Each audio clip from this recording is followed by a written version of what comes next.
All right, everybody, let's get started since it's 7 o'clock and we don't have any seats available anymore anyway, so might as well, right? Welcome to our meeting today for the Westfield, Washington Historical Society and Museum. Thank you so much, everybody, for coming. My name is Michael Kobrowski. I'm the curator of the Historical Society. Been working with them for about 20 plus years. So thanks all for coming. We have our museum, of course, here in the back of the building. We have the wonderful 1835 Barker family log cabin as well. Open Saturdays 10 to 2, both places, and on certain occasions after the meeting tonight, you can also visit either ones. We'll have them open for you to have a look at. We also have here our Vice President, Linda Mim here. We have Jeff Beals here that you all have seen. We have several other folks here from the Historical Society, so feel free to say hello. If you haven't signed in later when we leave or when you get some refreshments, feel free to put your name down. We also have some a limited amount of postcards up there if you want to take one. It has a timeline on the back with some history of Westfield, so you know about what's going on here if you haven't heard about it.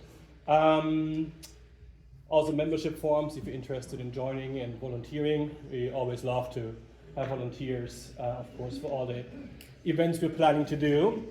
The next event that we're planning is still kind of being finished up, but it's going to be in June, and it's probably going to be a site visit, so we can go outside and spend some time at a farm possibly. In August, we're going to have a little concert on the porch over there, so have a look for that too. Have some music playing that will be fun to do as well. And our speaker today, of course, is Thomas Hamm. That's why you're all here from Earlham College. He came all the way from Richmond today to speak to you, so please give him a very warm welcome here in a second. He's going to speak, and then we're going to have a little bit Q&A. And again, as I said, then you can also visit the museum and the log cabin. So yeah, if you're ready, if I didn't forget anything, we can, I guess, get started. Thanks so much for coming. Thomas Hamm, if you want to come up here. Thank you.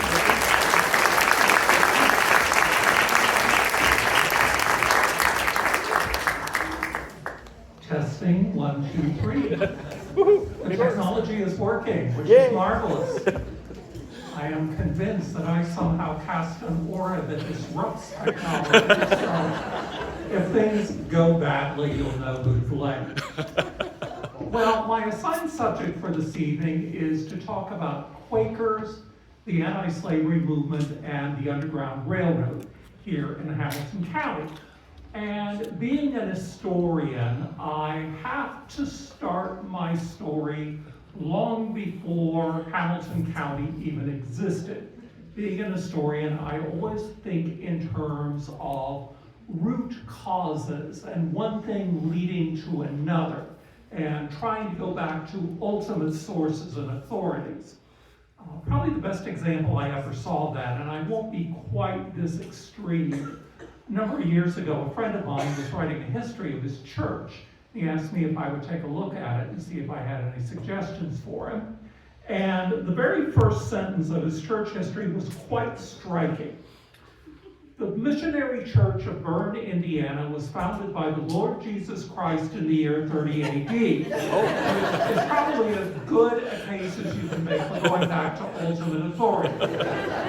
I won't be going quite that far back. But I would say that if you're to understand how Quakers contributed to the anti-slavery movement and to the Underground Railroad here in Hamilton County, you have to understand a bit about the history of Quakerism and a bit about the history of the anti-slavery movement in the United States. Quakerism, of course, is a religious movement that rose in England in the 1640s and 1650s. Dissenters from the established Church of England who felt called by God to form a religious movement that would be, in their eyes, primitive Christianity revived. And their sense of what that meant led them to a number of distinctive practices. a worship that was based not on appointing one person to be the minister, pastor, or priest, but gathering together, waiting in silence, confident that if God had a message for the assembled meeting, God would move someone to speak. Friends also believed in the equality of all people in the sight of God, which meant that they refused to engage in the customs of politeness and civility that marked decorous English society in the 17th century. They felt called to be a plain and peculiar people, repudiating worldly vanity of every kind. And if that made them different from the people around them, they considered it a good thing. To call a Quaker peculiar was to pay a Quaker a compliment. They didn't mind standing out because they were convinced that by standing out, they would be an example to the rest of the world of how God really wanted his people to live. These people originally called themselves the children of the light, later friends of the light, ultimately the religious society of friends. Quaker was originally an insulting nickname that was given to them by their critics and opponents, out of the widely shared perception that when friends gathered in their meetings for worship and they were led by the Holy Spirit, that sometimes they would shake and quake and do all sorts of uncouth things. But as often happens with insulting nicknames, friends took it up and used it for themselves. Quaker missionaries arrived in North America in the 1650s and made some converts.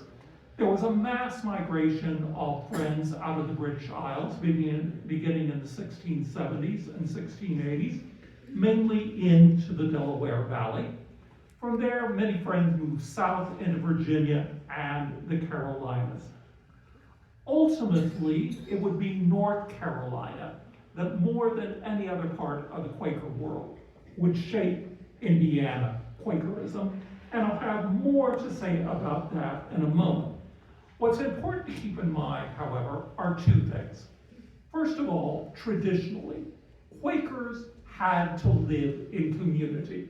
They wanted to live in places where they would be surrounded by other Quakers.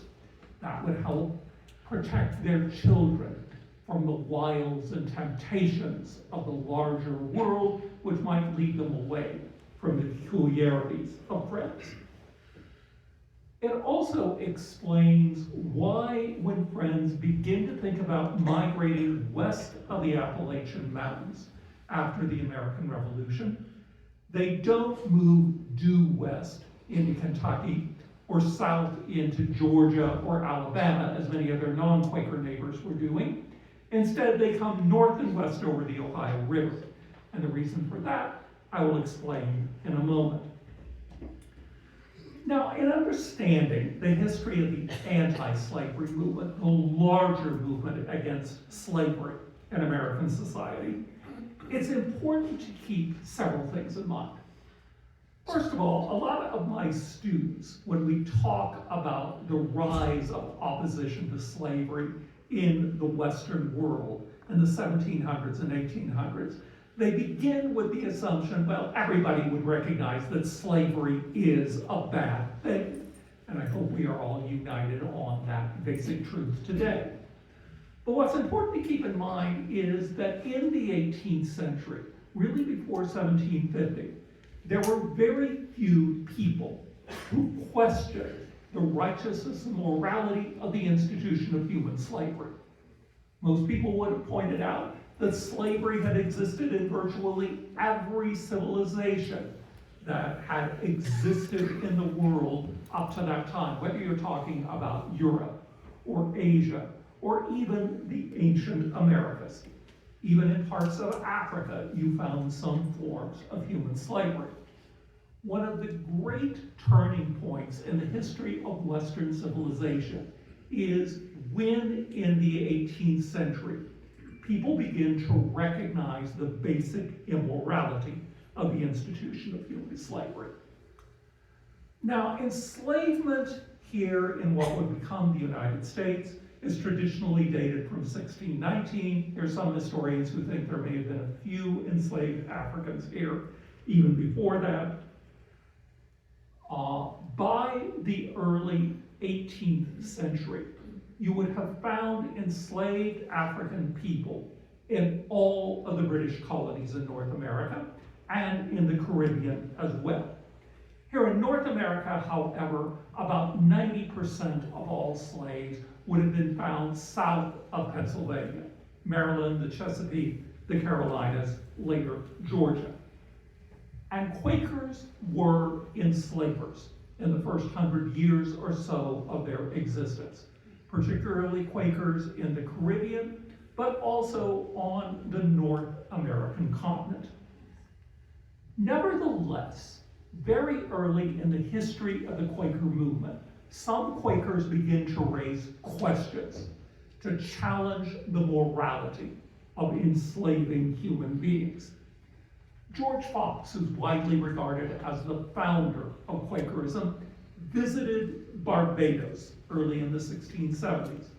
And there he urged Quakers who were enslaving Africans to treat them kindly, to try to convert them to Christianity, to regard them as part of their family, although he doesn't question the basic institution of slavery.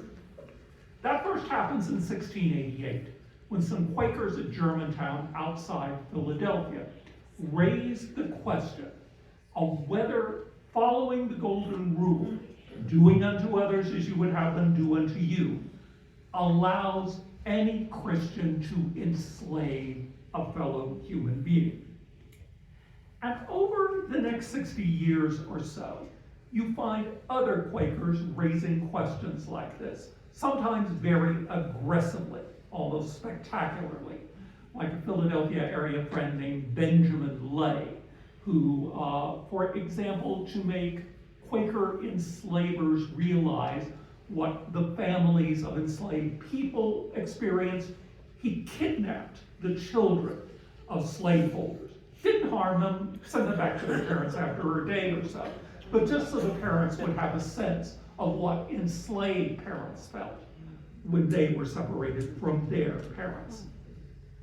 After 1750, Quaker opinion on both sides of the Atlantic, in the British Isles and in North America, turned decisively against slavery. And here you find two dual arguments why slavery is an evil, contrary to the will of God. The first is the one that we've raised before. All Christians are bound to follow the Golden Rule, since no one would choose to be enslaved, therefore it must be wrong to enslave another person. A more radical argument was put forth, probably most prominently, by a Quaker minister and tailor from New Jersey named John Woolman. He argued that many slave owners, enslavers, deluded themselves that they were doing good to the people they enslaved because they were exposing them to Christian civilization. Woolman countered that there was no person who was good enough, who was moral enough to have complete power, complete ownership over another human being. So slavery was evil, not just for the evils that it inflicted on the enslaved, but because of the ways that it corrupted enslavers. And this was another argument why Quaker enslavers must give up their slaves. And by 1784, all of the various Quaker bodies in the world had come to that conclusion. They had ruled that Quaker slave owners must emancipate the people they were enslaving, free them unconditionally, give them their liberty, or they would lose their membership. Quakers had a considerable influence on the larger world. By the early 19th century, all of the northern states, from Pennsylvania up into New England, had either abolished slavery outright or had passed laws for the gradual abolition of slavery within their bounds, usually saying that all children born to slaves after a certain date would become free by the age of 21. And Quakers took a lead in this movement. Quakers who lived in the South, in Maryland, Virginia, the Carolinas, were also active in trying to stir up anti-slavery feeling there. They had much less success. So by the early 19th century, Friends could say that they had freed themselves from the sin of slaveholding, that they had helped bring about a state of sentiment in the northern states that had led those states to abolish slavery entirely, or at least move toward abolition. In the South, they're not having as much success. And that explains why after 1800, as Quakers in Virginia and the Carolinas and Georgia come to think in terms of westward movement, they move north and west over the Ohio River into what will become the states of Ohio and Indiana, later Illinois and Michigan, because there, under the Northwest Ordinance of 1787, slavery was forever banned. By the 1820s, anti-slavery in the United States was moving in new directions. And you have two basic causes for this. The first is that by 1820, there are roughly 500,000 free people of color in the United States. Most of them in northern states, but some in states where slavery is still legal, particularly Maryland and Virginia and North Carolina. In the North, they are forming organizations. They are organizing. They are setting up their own churches, their own fraternal organizations. By the 1820s, you have the first black newspapers and magazines in the United States being published. The 1820s, you get the first black college graduates in the United States. So a leadership class is emerging. Free people of color are organizing. And they are organizing with two basic items in their agenda. The first is to demand equal rights as American citizens, to fight discrimination. The second is to end slavery in the United States. So that's one important force that's pushing for a new vision of what it means to be opposed to slavery in the United States. The second force that is developing here is a movement that begins in the mid-1820s called immediatism. Opponents of slavery in the 18th century had usually been gradualists.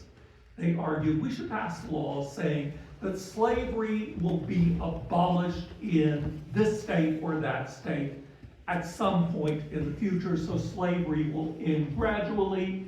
People will have time to adjust to this big change. Immediatists found their first articulate advocate in an English Quaker woman named Elizabeth Herrick. In 1824, she published a little book entitled Immediate, Not Gradual Abolition. In this, she put forth a very simple argument. Proposition 1. Everyone recognizes that slavery is sinful, that enslavers are committing a sin in the eyes of God. Proposition 2, the Bible makes it clear that God expects sinners to stop sinning immediately. Not next week or next month or next year, but immediately. And Herrick doesn't put too fine a point on it when she argues that every person who dies a slave owner will that night make his bed in hell as an unrepentant sinner. So the conclusion here is quite simple and clear. God demands the immediate abolition of slavery everywhere it exists, whether it be in British colonies or in the United States. By 1833, a national organization, the American Anti-Slavery Society, is formed in Philadelphia. It is an organization with hundreds of local branches, also state and regional societies, all coming together to advocate the immediate abolition of slavery in the United States. It's an alliance of basically three groups. First of all, free people of color in the North. Secondly, Northern evangelical Christians, especially Methodists and Baptists and New England Congregationalists, good number of Presbyterians as well. Probably the best known of these would be William Lloyd Garrison, the Bostonian editor of the weekly newspaper, The Liberator. And the third group, smallest in numbers, but prominent out of all proportion to their numbers, Quakers.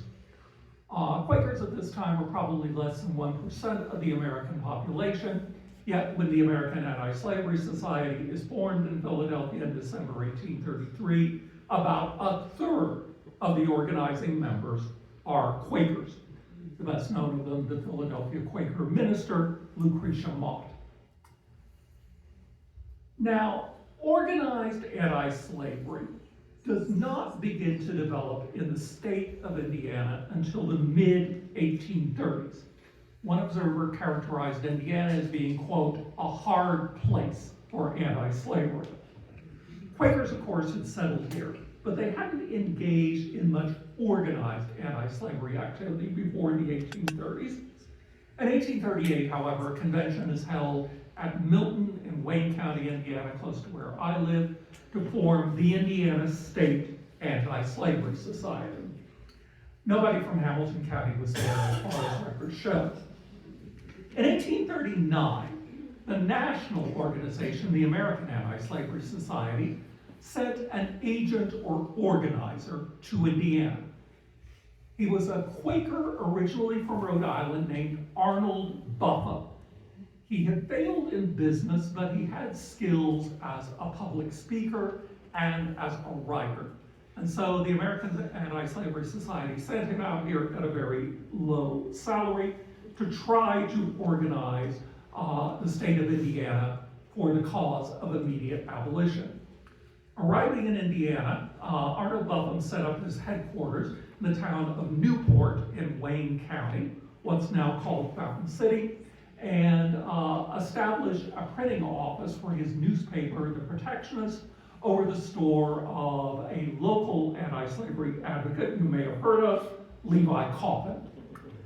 Because of Arnold Buffum's Quaker background, he seems to have focused his organizing on places with large Quaker populations. And one of the places that he immediately turned his attention to was Hamilton County. Now, if you know much local history, you know the white settlers began arriving here in Hamilton County in the 1820s. By the early 1830s, Quakers had begun to move into Hamilton County. Hamilton County Quakerism is basically the convergence of two streams of migration, both of them having origins in Virginia and the Carolinas, one moving through southwestern Ohio and eastern Indiana, Wayne, Randolph, and Henry counties, then coming farther west into Hamilton County. The other stream comes directly from North Carolina into southern Indiana, Washington and Orange counties, then moving north up into Morgan County on White Lick Creek around Mooresville, then in the early 1830s, coming on to Hamilton County. By 1850, you've had three significant Quaker communities develop here in Hamilton County. The first and largest here centered on Westfield. The second to the south at what was originally called Richmond, what we now call Carmel. And the third to the north in Adams and Jackson townships, basically the Hinkle Creek community of Friends. And there were a number of smaller Quaker congregations associated with that. All of these were of the Quakers who called themselves Orthodox Friends, and I won't get into Quaker separatism in the 19th century, except to say that the Friends who were coming into Hamilton County almost all identify with the larger group of American Quakers who call themselves Orthodox Friends. There was, however, around Baker's Corner, a little group of Hicksite Friends who belonged to the smaller group. And I can't tell that they ever officially organized a congregation, but they were there and they did think of themselves as Quakers. This settlement in Hamilton County was also significant for a number of reasons. A pattern you see again and again in Ohio and Indiana and Michigan before the Civil War is that where you have Quaker communities, you also often find settlements and communities of free people of color developing. That's because of the simple reality that Indiana, before the Civil War, was not a welcoming place for free black people. Racial prejudice was widespread. Various laws were passed to discourage black settlement, including a constitutional provision in 1851 that made it illegal for a black person to enter the state of Indiana after that.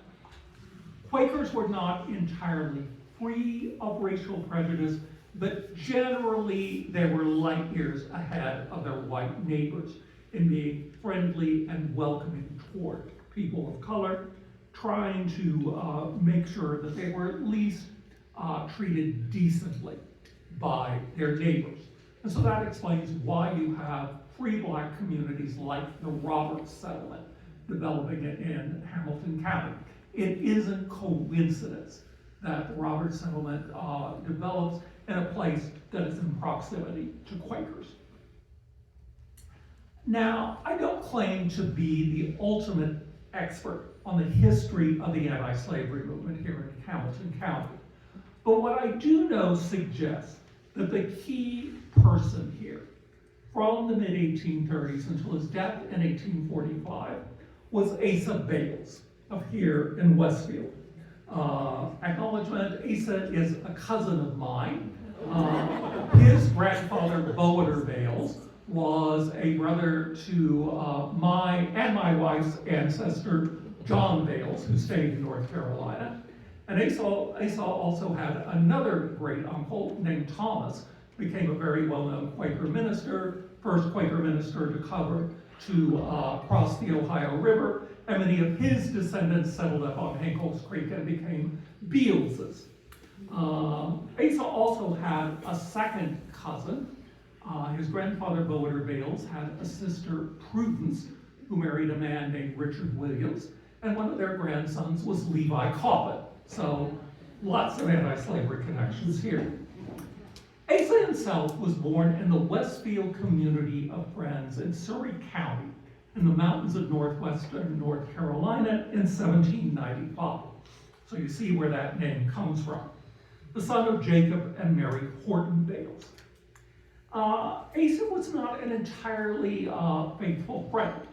In 1817, he married a non-Quaker named Susanna Fletcher. And the rule among Quakers was that you were supposed to marry within the group. But apparently Asa convinced friends at Westfield that he was sorry he had violated the rules, and so he kept his membership. He left for Indiana in 1822. It appears that maybe for a year or so he may have lived over in Wayne County. But by 1824, he was living on White Lick Creek at the site that would become Mooresville. And there he opened a store. We know that in 1832, he moved here to Hamilton County, according to the accounts I've seen, building the first cabin on the site that would become Westfield. He came to own a fair amount of land in this area, also was a storekeeper. Whenever people refer to him, it's inevitably as that good man, a noble man, a public-spirited citizen. And certainly you find in Asa Bales' life, before his premature death in 1845, all of the elements you would expect of a committed opponent of the institution of slavery in the United States in the 1830s and 1840s. He's a member of, the president of, the Hamilton County Anti-Slavery Society, affiliated with the Indiana State Anti-Slavery Society and the National American Anti-Slavery Society. He's a speaker and lecturer and an agent for anti-slavery publications. He's one of the organizers of the Anti-Slavery Liberty Party in the state of Indiana. He is involved in the separatist group that calls itself Anti-Slavery Friends. He is a proponent of the free produce movement, which advocated abstaining from any product that was produced by slave labor. And of course, he's involved in the Underground Railroad. And all of these, he's working with other Hamilton County Quakers and non-Quakers as well. But since my focus is on Quakers, that's what I'm going to talk about. Begin with the Hamilton County Anti-Slavery Society. It was organized in 1840. I've not found an account of the organizational meeting, but I know that its third annual meeting was held here in Westfield in 1842, so it must have been founded 2 years earlier. We know that Asa served as a president of the County Anti-Slavery Society. The two other presidents that we have record of, Benjamin Wheeler and James P. Antrim, were also Quakers. And we know that there were affiliated groups like the Westfield Female Anti-Slavery Reading Society. Anti-slavery societies, whether local or state or national, existed to advocate the anti-slavery cause, to sponsor speakers, to hold meetings, to circulate anti-slavery publications, literature, periodicals. We know that Hamilton County Quakers were doing all of those things. The anti-slavery movement after the 1830s depended in large part on public speakers holding public meetings and circulating anti-slavery literature. We know Asa Bales often spoke at anti-slavery meetings. We know that he was also an agent taking subscriptions for the first two anti-slavery newspapers published in the state of Indiana, both over in Newport and Wayne County, Arnold Bufham's The Protectionist and Benjamin Stanton's Free Labor Advocate and Anti-Slavery Chronicle. We know another prominent anti-slavery speaker and lecturer, well known all over the state of Indiana, was another Westfield Quaker, Micajah C. White, who moved here to Westfield in the early 1840s. He, through his father, was a nephew of Levi Coffin. His father's sister was Levi's wife, Catherine. And Micajah C. White was present at one of the most famous or infamous events in the history of anti-slavery, the meeting in Pendleton, Indiana in 1843, where the great black abolitionist Frederick Douglass was attacked and nearly killed by a pro-slavery mob. Micajah C. White was also injured in that attack. We know that anti-slavery lecturers visited Indiana, considered Westfield one of the places that they had to visit. It was part of their regular circuit. Unfortunately, we've only got scraps of what they said when they were here in Hamilton County. Arnold Buffham, however, in 1841 did give us a brief account of his lecturing tour through Hamilton County. Returning, we came by way of Westfield, Hamilton County, where we found a welcome home with our friend Asa Bales. I addressed the citizens of Noblesville on the causes of the existing financial derangements and embarrassments in our country, to which they listened with marked attention for 3 hours. But they didn't have a lot else to do. A door is fully open there for the introduction of sound principles on the subject of slavery and abolition. In Westfield, we had a meeting in Asa Bales's barn where those who were disposed to listen to the cry of the poor slave assembled and gave an attentive ear.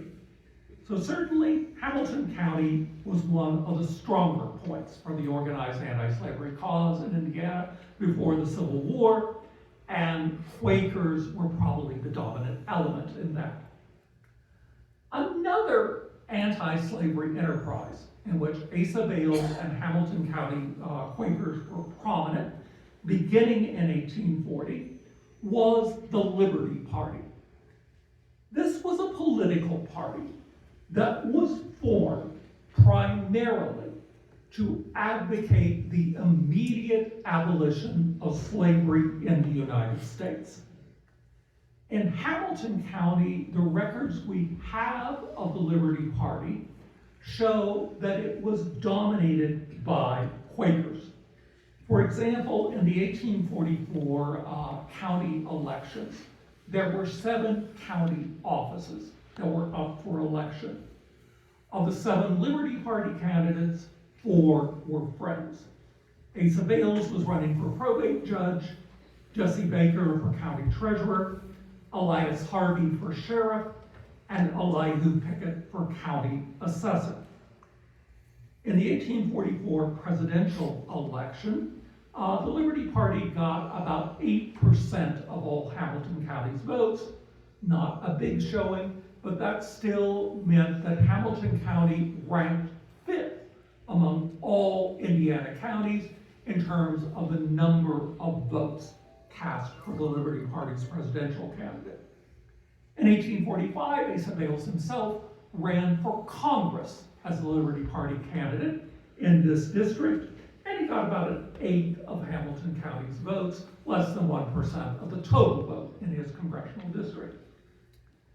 The Liberty Party justified its existence with a very simple argument.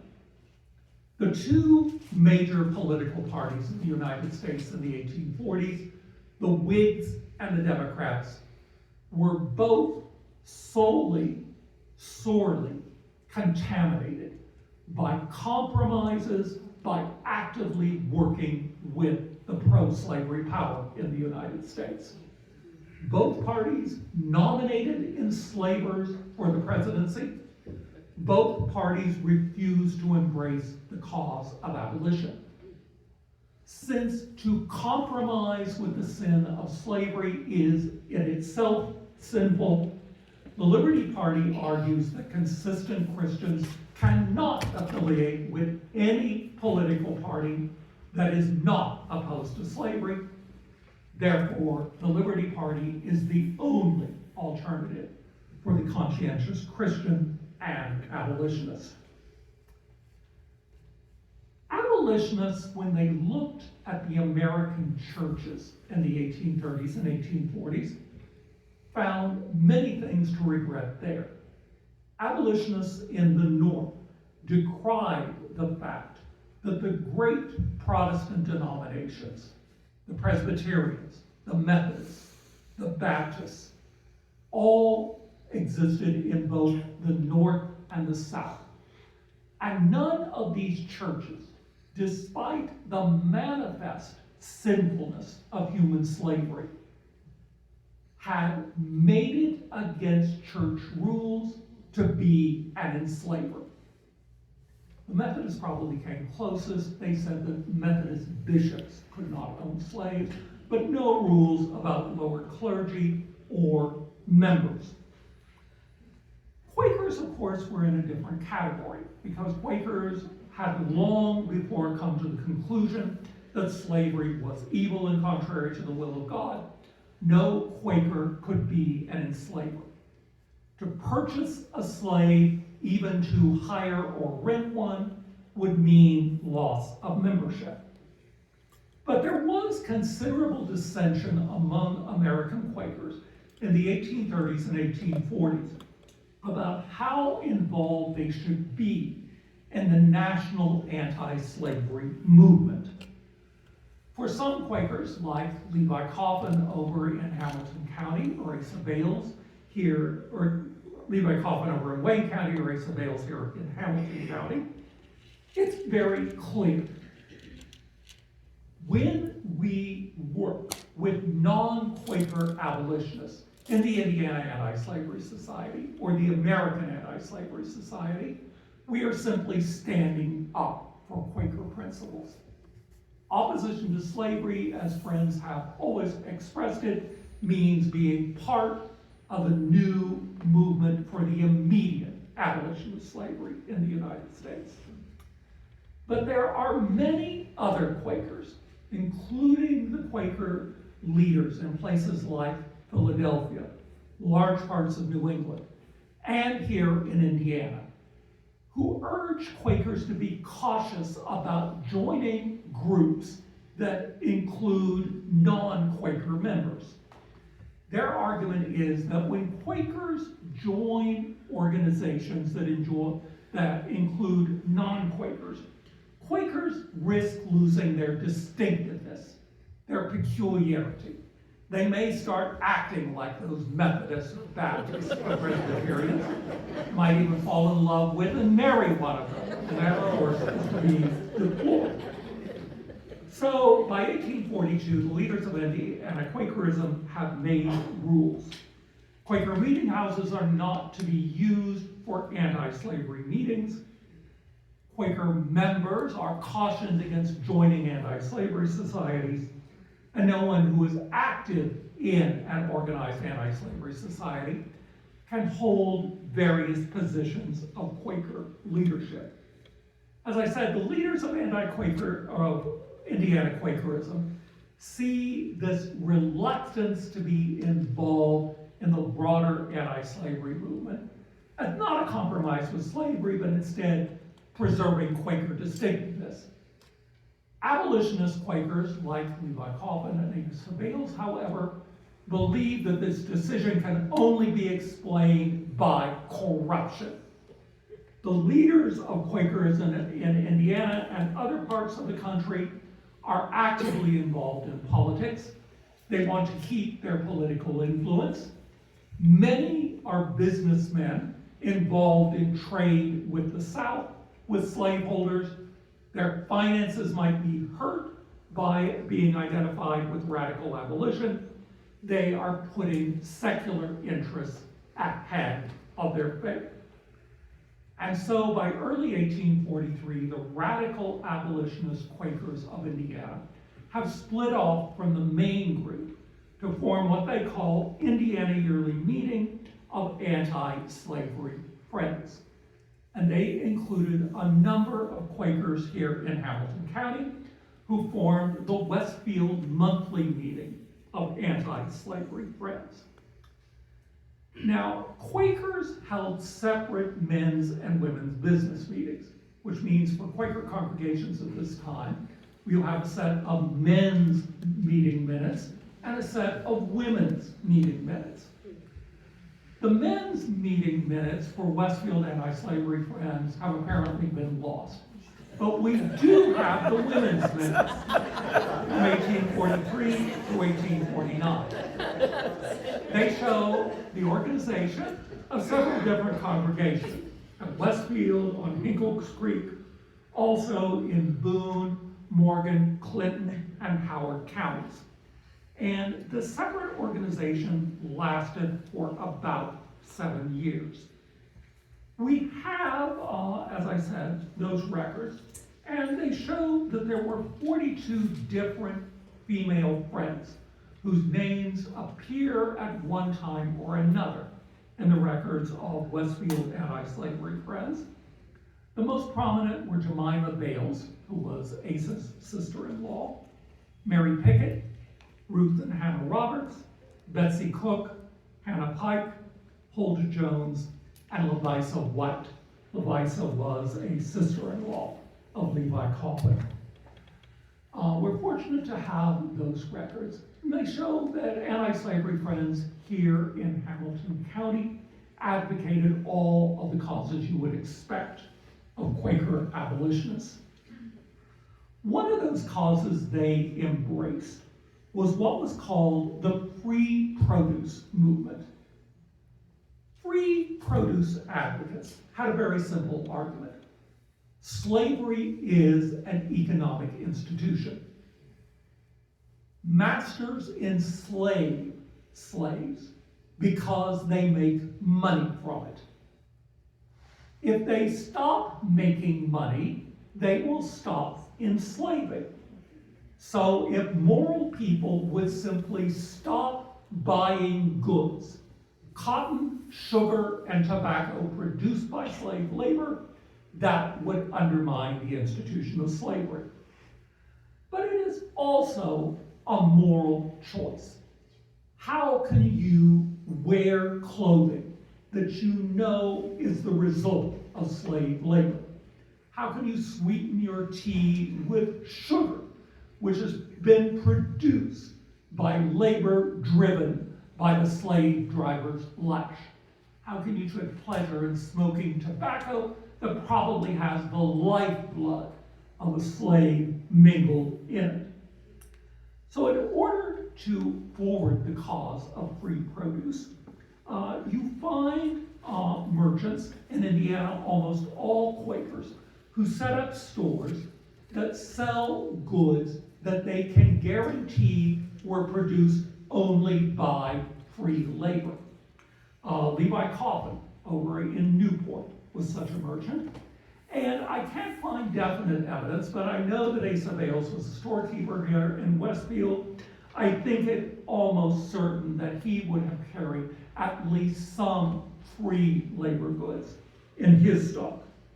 We know that in an 1840 free labor convention, he was appointed an agent to try to develop interest in the cause of free produce, and that in a free produce convention held in Greensboro in Henry County in 1843, he gave $3 toward the expense of another agent that he had gained by selling a hog. He decided to set that money aside to do the Lord's work. Now, the institution or practice that most people associate with anti-slavery in the United States before the Civil War is, of course, the Underground Railroad. The loose network of anti-slavery people who aided slaves coming out of the South, seeking freedom, not just by getting into a free state like Ohio or Indiana, but going on to Canada, where slavery had been abolished by British law, and the British Empire, to its credit, always refused demands that escaped slaves be sent back to the United States. To reach Canada was to become free. Now, the legal basis for the Underground Railroad were two federal laws. The first passed in 1793, the second in 1850, which made it illegal for any enslaved person to seek freedom by escape, made it illegal to aid any slave who was seeking freedom in that way, and which called on various law enforcement authorities, mainly federal, to aid enslavers who were trying to reclaim people they claimed as slaves. Heavy fines and imprisonment could be imposed on anyone who aided a fugitive slave. Of course, the fugitives themselves, if they were caught, would simply be sent back into slavery. Now, as I said, the Underground Railroad was basically a loosely organized network of opponents of slavery. Here in Indiana, you find it existed in almost all parts of the state. And various groups are more prominent in some than others. Anywhere you find a community of free people of color, you would find people who are willing to aid escaped slaves. And when you think about it, if you are a runaway slave crossing the Ohio River, coming into Indiana, you may or may not know who is likely to be your friend. But you have no reason to trust white people. So if you're going to look for aid, you're probably going to seek out other people of color. And so free black communities are fundamental to the Underground Railroad.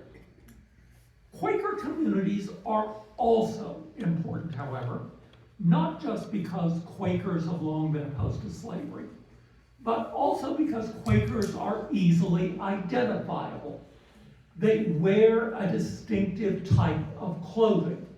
Quaker men wear broad-brimmed hats, and Quakers use the language of thee and thy and thou after the rest of American society has given it up. We have lots of evidence that in many parts of the South, enslaved people were aware there were these strange white people called Quakers who talked funny and dressed funny. And if you encountered them, you would know this person was your friend, both with a large and a small F. Now, of course, there were non-Quaker white people involved in the Underground Railroad here in Hamilton County as well. I find a number of references to the Methodist Jabez Neal and to the Wesleyan Dr. Jacob L. Fapp here in Westfield. But there is lots of Quaker activity. The accounts we have indicate that most fugitive slaves coming into Hamilton County came by way of Indianapolis. And they were guided up here into Hamilton County by a free man of color named Albert Gallatin. From Hamilton County, they would go north, either up into Howard County to the Quaker settlements around Roosevelt and New London, or up into Grant County to the Quaker settlements around Fairmount and Jonesboro. And we have a good resource for the history of the Underground Railroad here in Hamilton County in a 1903 senior thesis that was done by a history major at Earlham College. Name was Walter A. Jessup, went on to become president of Iowa State University eventually. But he wrote his senior thesis in 1903 on the history of the Underground Railroad here in Hamilton County. And in 1903, of course, there were still people living who had been involved in it, and certainly a lot who had heard stories from their parents and grandparents. From these accounts and others, we find a number of Quakers identified as working with the Underground Railroad. Asa and Susanna Bales, of course. Simon Moon, another one of the founders of Westfield. Judah and Lewis Roberts. Curtis and Nathan Hyatt. Aaron Lindley and his wife Elizabeth. Jonathan Hammer. Bodard Jackson, another one of Asa's cousins. Milton Stanley. Ephraim Stout. Beginning around 1843, the widow Lavisa White, who moved here from Spiceland over in Henry County. Her sons Lilburn, Macajah, and Mordecai, and her daughter Martha were all actively involved. Elijah Talbot, Peter Rich, Levi T. Pennington, Isaac and David Baldwin. All of these are Westfield area folks. Up in Adams and Jackson Township, we find references to Elijah Pickett, Jesse, Joseph, and Anna Baker, Owen Williams, John White, Joseph Hadley, and Daniel Haskett. And it's important to note that not all of these Underground Railroad Quaker conductors joined the anti-slavery Friends. Some remained with the old body, like Levi T. Pennington or Isaac and David Baldwin. Now, we've had a number of stories that have survived about fugitive slaves in Hamilton County and their experiences. And a number of those were collected in the 1984 Westfield history that I assume you're all familiar with. And there are some good stories there.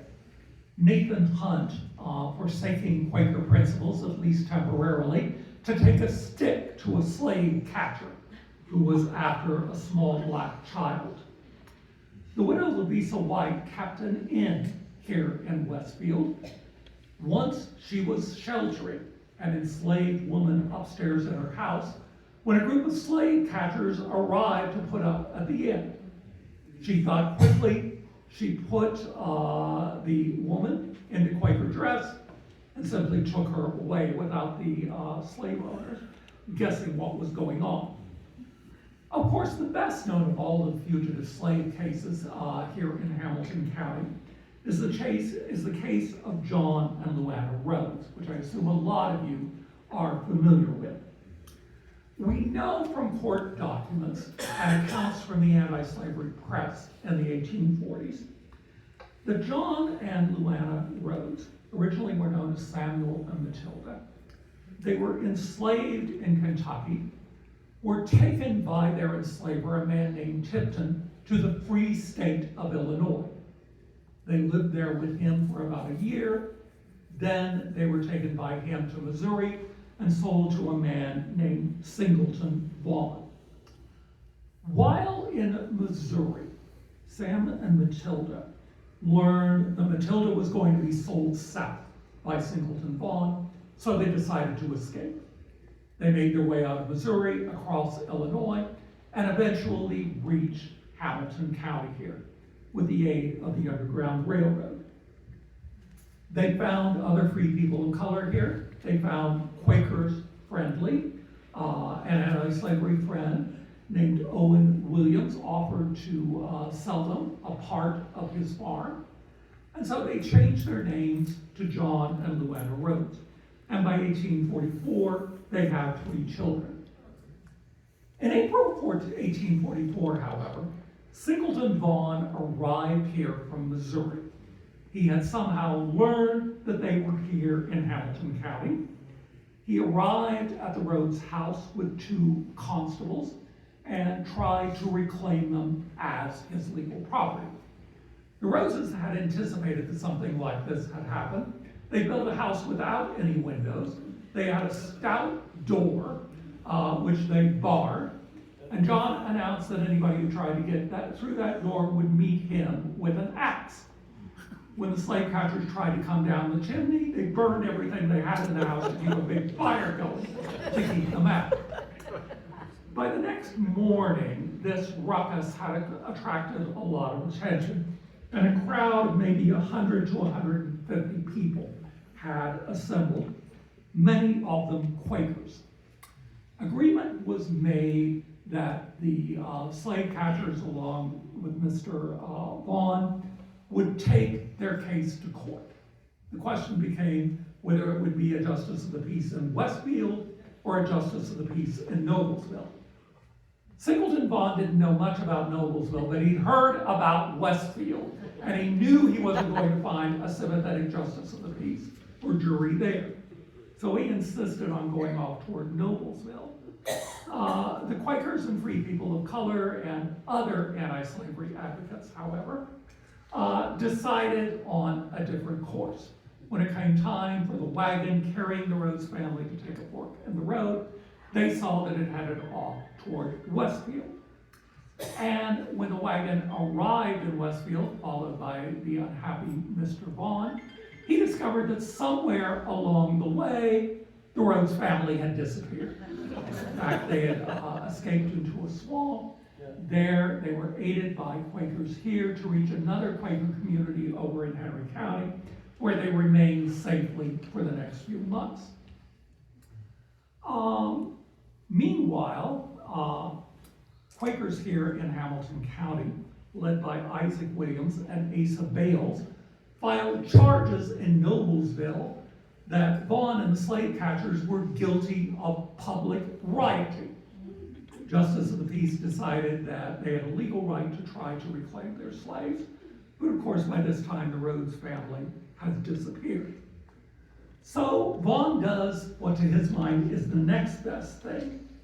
He files a lawsuit in the federal court in Indianapolis, charging Owen Williams with stealing his property and saying that Williams should pay him damages of several $1,000s. This did not work out very well for Mr. Vaughan either. Asa Bales and a non-Quaker abolitionist from Illinois, from Westfield, William Frost, went to southern Illinois. They located people who remembered when the Rhodeses had been there with Mr. Tipton. They showed that Mr. Tipton had established legal residency in Illinois. He had voted in state elections, for example. That was grounds for saying that he had voluntarily taken slaves into a free state, and therefore, under recognized law, the Rhodeses had become free. And that's exactly what the federal judge ruled. And so the Rhodeses had their freedom established in this way.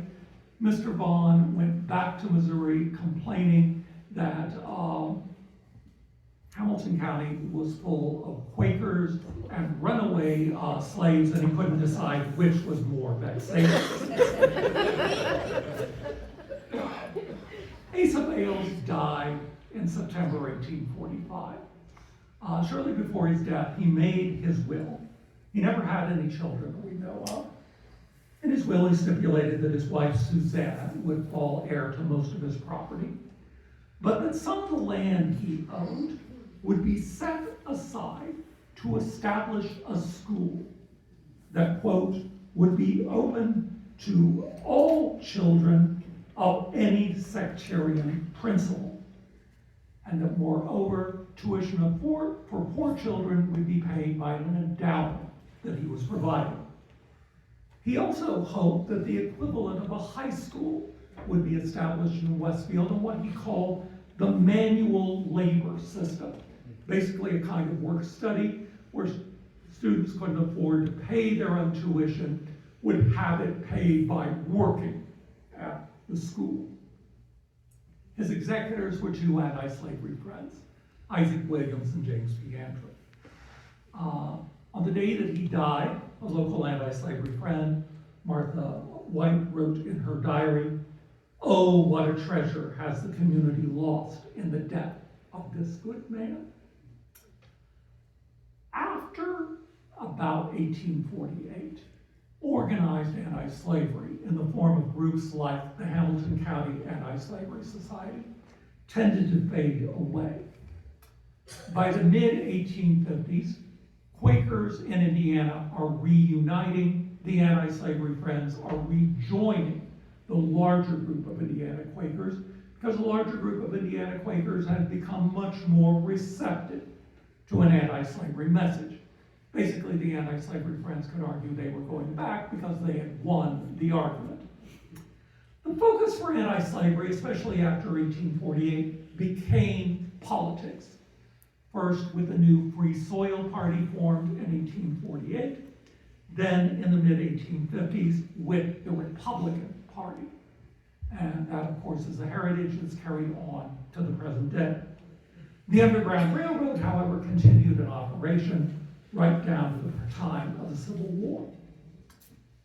Now, as an American historian, I would be the first to tell you that there are a lot of stories in American history that are not very happy stories. There are a lot of things in the American past in which we cannot, we should not take pride. But I think the history of the anti-slavery movement, as you saw it in places like Hamilton County, Indiana, before the Civil War, as you saw it in Quakers and other people of faith, working with free people of color and fugitive slaves, heroic in their own right in seeking their freedom. That's one of the good stories to tell in American history, and I hope we'll keep on telling it in places like Westfield.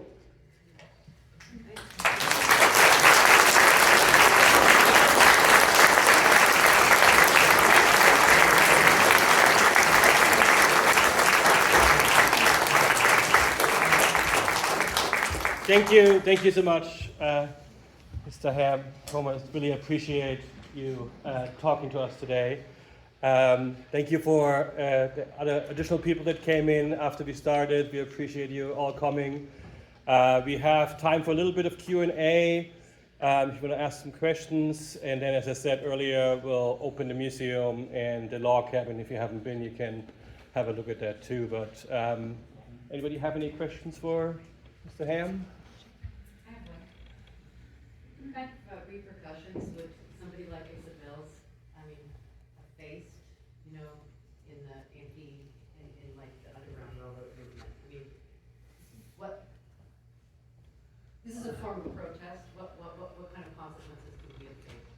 Well, by participating in the Underground Railroad, he is violating federal law, the Fugitive Slave Act of 1793. So he could have been imprisoned, he could have been fined.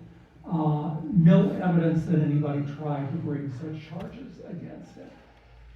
In a place like Hamilton County, it probably would have been very difficult to find a jury willing to convict. Yeah, question? Yeah. Did Abe Lincoln have much contact with the Quakers? He was born in 1809. That's a good question. Lincoln had Quaker ancestors. He knew that.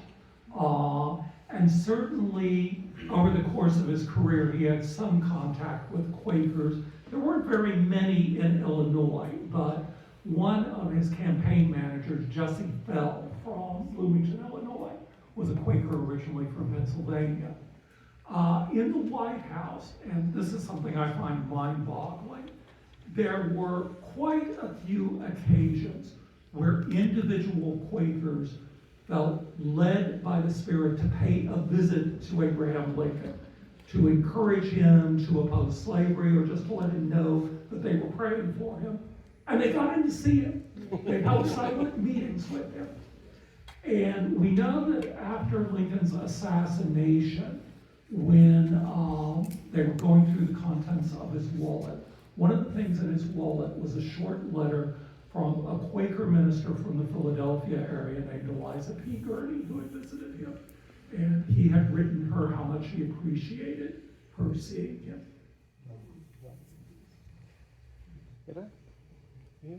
Are there any extant homes identified as being active on the Underground Railroad? There are. West that we could visit or? There are in the Westfield history, there's a section that gives you pictures of them. And I'll defer to folks who know more about Westfield history than I do. But there are some that have survived around here. Just a few. He mentioned Pfaff family. That home is still here in Westfield, south on Union Street.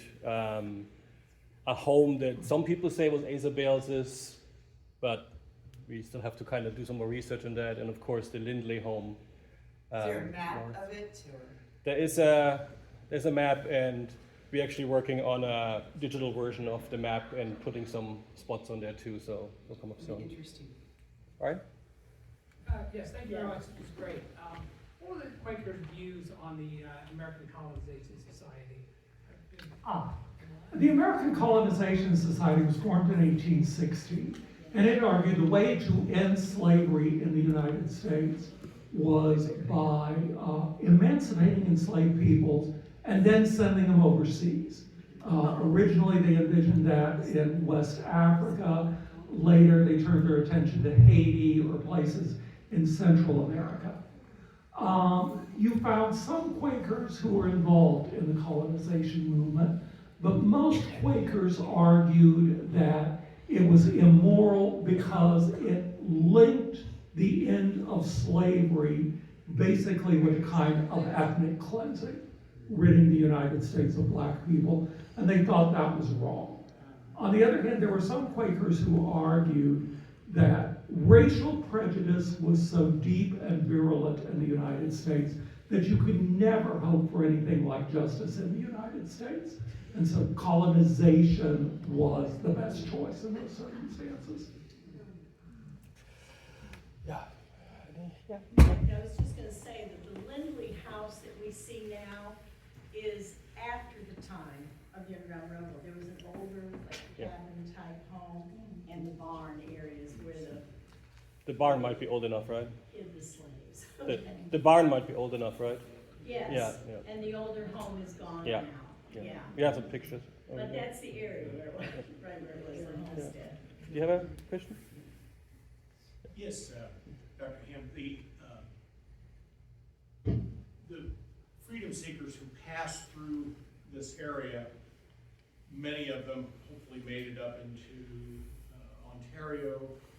Is there any connection between Hamilton County and those who passed through and made it up to Chatham and some of the other areas? I don't know of any. There may well have been, but I've not encountered any records of it. Okay. On that same question, what about Michigan? And, no, kind of There were significant free black settlements in southwestern Michigan, Cass County, and there were ties between both the Quaker settlements and the free black settlements there, and ones in Indiana. You find people moving back and forth. Question? Judy? Well, there are at least two members here that are part of the founders, the Quaker founders of Westfield, and some of us have ties to the Underground Railroad and so forth, and are still here in Westfield. Yep. What else? Yeah? Go ahead. Yeah? This is a little bit, it's not really a question. My name is Marlene Pedigo. I'm a resident here in Westfield and a recorded Friends minister. 2 months ago, the Friends Church just published my book. It's called A Simple Joy, and it's a little bit of a different take on historic Friends testimony, which is that they've always recorded women in the ministry from the very beginning, early days. But there's research that I have done on Hamilton County, and as Tom told you tonight, the women had their own separate business. They did their own work on the Underground Railroad, and the work that they did after the Civil War, going down to start schools in Mississippi, and some of the other amazing work that they did throughout the years because of the Quaker settlement that was here. I have books for sale if you want to know more, if you're new to Westfield. I have them for $15, so just advertising. We have books for sale too in the museum if you're interested about our Westfield book that Tom mentioned, 1834 to 1984, and some other ones as well. And I might say I've looked at a lot of local histories, and it's one of the best I've seen. It's pretty, yeah. Jim Payton, I'm a member of the here at the Jim Payton is one person that knows about the Underground Railroad. And we gave a tour, Jim and I did, and he can take you to about every place that were the Underground Railroad run. And I know the farm that my dad had here, it had rooms built. And I mean, there's there's about 3 bedrooms upstairs, had closets from here to there for the people to stay in. And we even had, that's the home that we was raised in. And, I'm a born again Christian, and I believe that no man should be enslaved, period. I believe in God, and I think slavery is very, very wrong. There's a lot of history about slavery. Now, I'm part Native American, Cherokee. And I know a lot of my ancestors, my great-grandfather, I'm the 7th grandson of Chief Joseph, not Chief Redbird. But I know quite a bit about what they go through, and it really is a shame that how America, how the blacks and a lot of people were treated in this country. Thank you. And as a Christian, I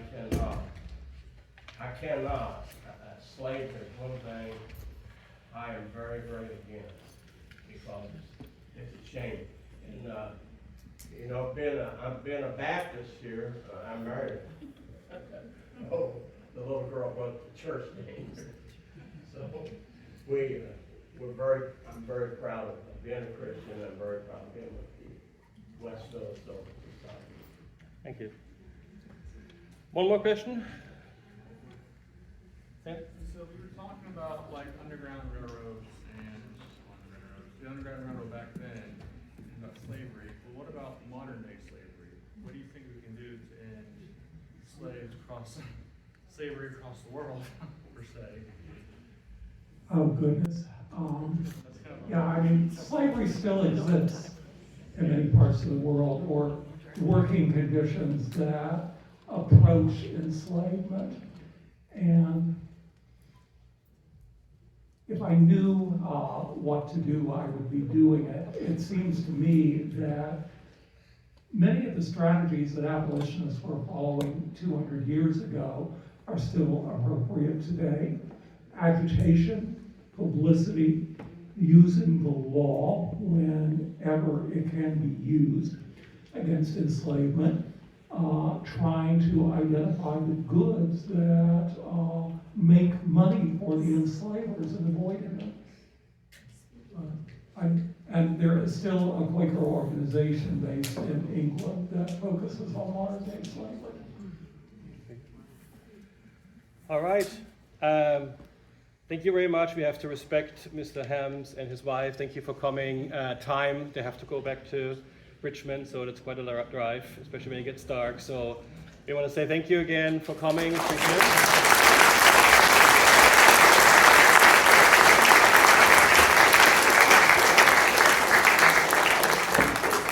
And thank you all for coming. If you haven't signed in our list, feel free to do so.